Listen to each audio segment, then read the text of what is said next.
Ilagay mo sa bloopers. Hello everyone, this is Engineer Jason ng Odic Builders. So, nandito na naman tayo sa isang project update dito sa ating project site na PW1. Okay? So, since nung last update, ang alam ko is wala pa tong slab natin. Nandito tayo actually pala sa second floor ng structure. Sa nakikita nyo, ongoing po ang ating roof trusses. So, yung mga purlins nakalagay na. Yung na lang, yung fascia board, yun, ongoing po. And then, did na natin, yung stairs natin, wala pa noon. Ngayon, meron na. Ito na. Yan.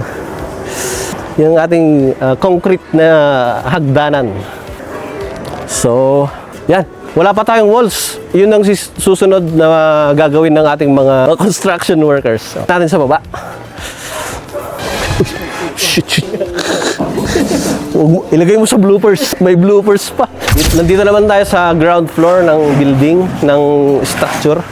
So, nakikita nyo, ongoing po ang ating mga CHB laying, yung ating mga exterior walls. Ang ginagamit po natin dyan sa exterior walls is yung 5 inches na kapal ng hollow blocks. Usually, ginagamit natin yan sa exterior. Yung mga interior walls na natin, ginagamit natin dyan mga 4 inches. Mas makapal yung sa exterior wall kasi barrier natin yan sa elements. Siyempre, pag umulan or yung cold weather natin, lalo na dito sa Baguio. So, mas maganda gamitin na makapal ang ating exterior walls. Meron na rin tayong hagdan papunta dun sa basement. Ito. And then, kung nakikita nyo sa labas, yan, ongoing na rin ang ating fence. Actually, yung hinuhukay nila, pundasyon ng fence.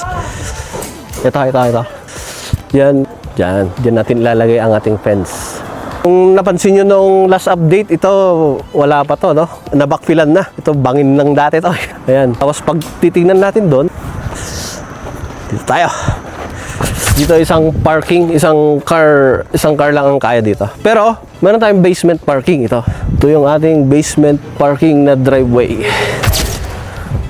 'Di ba? Siguro kahit 10 kotse pwede rito. Patong-patong. Nauna na tayo ng motor na nag-park. Yan. Ito ang ating basement 1. Hindi ko pa kabisado yung plano kasi kung ano yung mga nandito. Pero alam ko, nandito yung entertainment area, yung utilities natin, yung laundry, nandito lahat. Meron pa tayong basement 2 pero ang priority natin gawin is basement 1, ground floor, tsaka yung second floor.